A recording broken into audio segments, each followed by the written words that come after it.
So yes, hello, my name is Jules, and thank you so much for taking the time to listen to this recording or hear live, because I know how precious your time is. But I'm here today to talk to you about staff bereavement support, and I'm sure there'll be people on this call today that have suffered their own bereavement recently, or are trying to support staff back into work. And before the pandemic, way before the pandemic, I had a bit of an idea, because managers were ringing me from time to time to ask me would I support a member of staff back to work.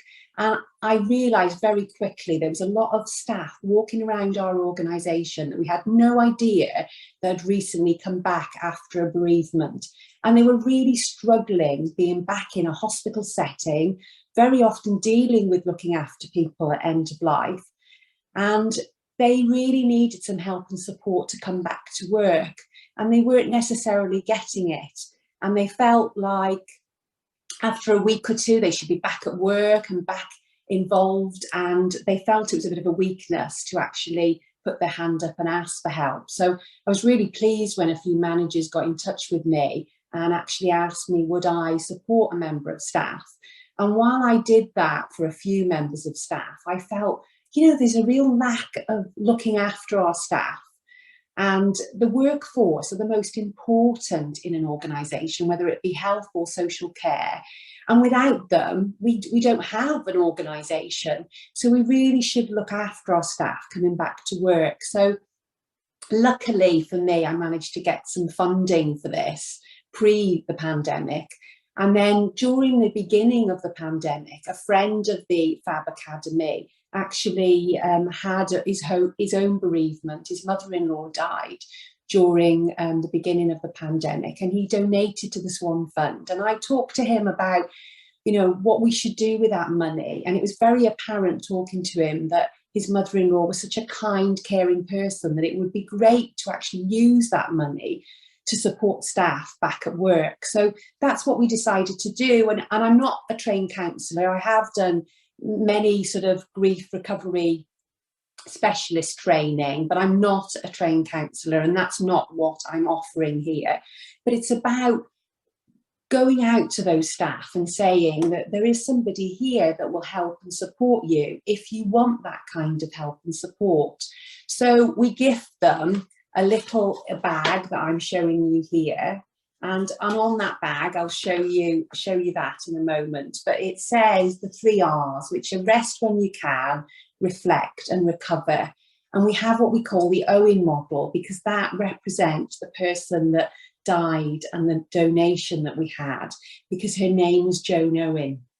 So for O, we use openness, W, well-being, empathy, and then new beginnings.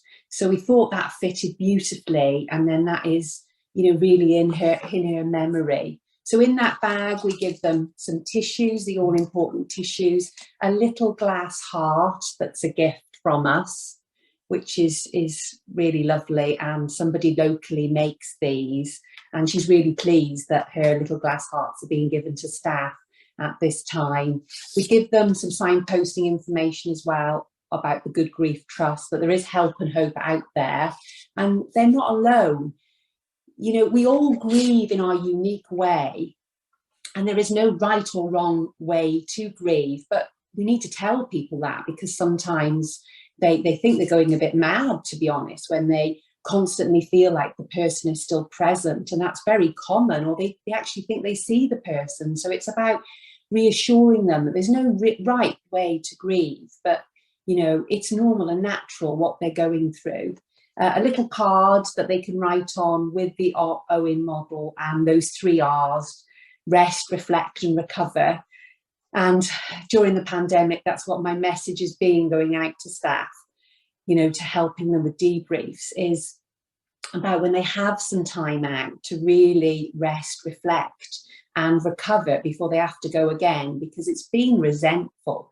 The last 2 years has been so hard, and many staff have worked on their days off because they felt bad that the ward is short. But I've been trying to encourage them right from the beginning not to do extra shifts, because they'll just burn out. And this is what we're seeing now, sadly. But of course, we didn't think it would be still going now 2 years on, but we really need to look after our staff. There's also some nice little cards that we put in. One says that things not to say and things, to say, because very often we don't know what to say. And the best thing to say when you don't know what to say is, I am so sorry, I don't know what to say, I have no words, I can't imagine how difficult it is for you. So these, help and support to our staff, to help them support their colleagues coming back as well, is key, I believe. There's also 6 myths. Don't feel sad, replace the loss, grieve alone. Time is a great healer. It isn't. I think we just learn to live with our grief. Be strong, keep busy. These are things that we shouldn't be saying to people to do because they just delay the grief. And I'm a great believer in grief comes in waves, and we need to ride the waves, and we need to be present and actually take on board that today's not going to be such a good day, but tomorrow's another day, and it might be a bit easier tomorrow. So there's lots of help and support out there. We've also had a donation of some of these books as well, the Grief Recovery Handbook. My mission, I think, at SATH, at Shrewsbury and Telford Hospital, is I've just started my PhD. So this is what I'm going to do my PhD on. But my real mission is that every ward manager, when they have a member of staff that has had a bereavement, that they tell them about this service. They ring them while they're on bereavement leave. And that's another thing that we could talk about for a long time, bereavement leave, because some hospitals are really pushing for 2 weeks bereavement leave, where at the moment it's the discretion of your manager, and it's usually about a week, and that has to be a very close relative. So a lot of people don't even get that. But my real wish would be that managers contact them, say this service is available, and that they allow me or someone from my team to ring them and have a chat and really listen, because that's key. It's important that we really listen and not so much advise, because we can't take away the awful thing that's happened, but help and support them and be there for them and say that, when you come back to work, we can meet up and we can go through things again. But we can do these things over the telephone, on Zoom, Microsoft Teams, but in person as well when they come back. And they've got that guiding person then to help and support them on their return. And if they do feel they need counselling or more specialist support, we can signpost them to that specialist support. And that's really important. Hello, my name is Jules, and I'm a end-of-life care facilitator at my local hospital in Shropshire, and I am also a proud ambassador for the Good Grief Trust. And I just wanted to talk to you for a couple of minutes about the importance of kind language when looking after and supporting people who have got loved ones at end of life, or sadly their loved one has died, and also to help people come back to work after a loved one has died. And that support that we need from our colleagues is so important. So for me, with kind language, we really shouldn't be using the words body. We should be saying person. We should be saying the name of the person. It is so unkind for people to say, when somebody has died, would you like to come and view the body? No. We visit the person when they are alive, and we visit them when they have died. And kind language can make such a difference. So it's really, really important that we use the person's name if we can, and say, would you like to come and visit, and say your goodbye. So also in hospitals, we always use the words having difficult conversations with relatives, which they are tender conversations, important and honest conversations. If we say that they're difficult, sadly, people might put them off. And we really need to make sure that they do happen. So by calling them tender conversations, that I like to say open and honest conversations, and supporting people after they've had those conversations would really help. And when staff come back from being off sick, a lot of people I talk to say that their colleagues didn't say anything about their loved one dying, didn't have that conversation with them, avoided them, and that's not kind. So I'm trying to, by doing this, and I hope to do more of these, will give you some tips. And the best thing to say if you don't know what to say is say, I am so sorry, I don't know what to say. It must be so difficult for you. I can't even consider how hard this must be for you, how difficult it is. But please don't say, I know how you feel, because you don't. Even if they have lost their father and you've lost your father, the relationship they would have had with their father may be different to you. We do not understand. Grief is individual, and we need to support people, and you have waves of grief. So you might have one okay day and the next day you can't stop crying, and that is normal and natural, and we need to tell people that. But when people come back to work, it is really tough for them, and we need to support people in a kind and compassionate environment. Really, really key. Things like carrying tissues around with you and offering tissues to colleagues is really important, and signposting them to the Good Grief Trust. They really want to talk, they want to be listened to. They don't want to hear about what's going on with you and your story when they've plucked up the courage to talk to you about their loved one and how much they miss them. So they really do need to be listened to, and I can't emphasise that enough. So I do need to touch on the police force and when they're dealing with suicide, and please do not use the words commit suicide. That is such an old-fashioned, out-of-date term. They took their own life. And it's heartbreaking for the family that are in that situation. But to use kind language and say their name and allow them to come and say goodbye to them if that's appropriate to do so. And be open and honest with them how they look. But if they want to go and say their goodbyes, then we should support them to do that. So I'm here because my best friend took her own life. Sorry. We always apologise for crying, but we shouldn't, because it's normal and natural. I'm talking about my lovely best friend Janet, who died in February 2019. She was beautiful. She was a nurse. She was beautiful inside and out, and the kindest person I ever knew.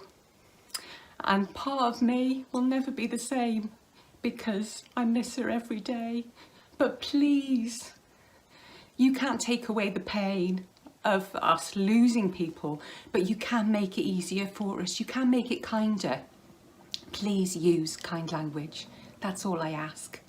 Thank you. Bye-bye. So many care home staff and people that go into domiciliary care, that go into people's homes, they really get to know their patients, their clients, sorry, they don't call them patients. I'm a nurse, we call our patients, but their clients, and they go into them every day. They get to know them, they get to know their family. They are their family sometimes. And when that person dies, they sometimes, because of the relationship they had, they are so upset and they need some help and support. And it might cause memories of when they lost their own loved one. And because I was looking after a gentleman yesterday and supporting his daughter, and the relationship she had with her dad was just beautiful, and it reminded me of the relationship I had with my dad. And he died in hospital, and it was just so, it brought it back. But I managed to keep it together, and I did have a tear in my eye when I was talking to her, but that's okay. That's okay. I wouldn't be good at my job if it didn't affect me, but I also know how to look after myself too, because we can't give from an empty cup, and it's really important we look after ourselves. But these carers are looking after people for a long period of time, and it's so important that we recognise that and help and support them. I recently looked after quite a young gentleman. He was lovely, and he had a lot of carers coming into the hospital to support him. And I'm sure many of you on the call will know all about these beautiful little hearts, but the whole of Shropshire, where I live, are knitting and crocheting these hearts. And what we do is we place one with the person that is dying, and then we gift the other heart to the loved one. But we've got people in Shropshire crocheting 10 of the same hearts, because we don't come in twos, do we? And it comes with this little poem. This little heart is one of two. One is with your loved one, the other is with you, made with tender loving care.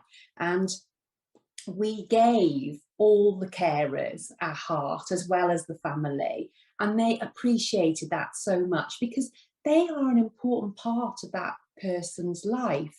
You know, they've been looking after him for years, you know, and it was really important that they also got one of these. And the difference these hearts are making, because, you know, it might not be now, but in time, when you've got this heart and you know one is with your loved one as well, that is just very, very special. It's not for everybody, but we offer it to people.